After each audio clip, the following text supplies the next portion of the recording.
ایک بھائی نے پوچھا ہے کہ والدین کے کہنے پر آدمی اپنی داڑھی وغیرہ کتروا سکتا ہے یا مڈوا سکتا ہے؟ اس بارے میں کیا حکم ہے؟ شرعی طور پر قرآن و سنت کی روشنی میں رہنمائی فرمائیں۔ تو جی بھائی دیکھیے، ایسی بات نہیں ہے۔ اللہ رب العزت قرآن مجید فرقان حمید میں والدین کے ساتھ حسن سلوک کا حکم فرماتا ہے۔ اللہ تبارک و تعالیٰ فرماتا ہے والدین کی ہر طرح سے بات مانو، ان کی اطاعت کرو، فرما برداری کرو اور ان کی خدمت بجا لاؤ۔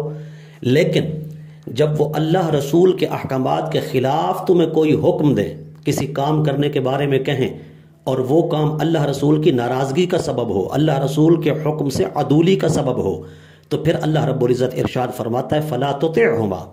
ایسی صورت میں والدین کی اطاعت نہیں کرنی ہے، ان کی بات نہیں ماننی ہے، اللہ رسول کی بات کو اہمیت دینی ہے، اللہ رسول کی بات کو فوقیت دینی ہے، اللہ رسول کی بات کو اولیت دینی ہے، یہاں والدین کی اطاعت نہیں کرنی ہے۔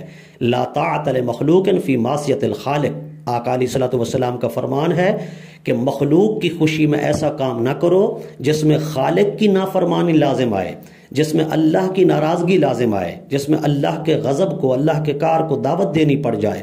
ایسی اطاعت مخلوق کی نہیں کرنی چاہیے، یعنی مخلوق تو خوش ہو جائے گی پر خالق ناراض ہو جائے گا، ایسا کام نہیں کرنا چاہیے۔ لہذا والدین کہتے ہیں کہ بیٹا داڑھی کتروا دو، منڈوا دو یا ایک مٹھی سے کم کر دو، والدین کی بات بالکل نہیں ماننی ہے، والدین کی اطاعت نہیں کرنی ہے۔ قرآن و سنت کی روشنی میں ایسی اطاعت والدین کی نہیں کرنی جو خلاف شریعت کام پر ابھارے، خلاف شریعت کام پر اکسائے، اللہ رسول کی نافرمانی کرنے کی جس کے اندر ترغیب ہو، ایسی بات والدین کی نہیں ماننی، ایسی بات میں والدین کی اطاعت بھی نہیں کرنی ہے۔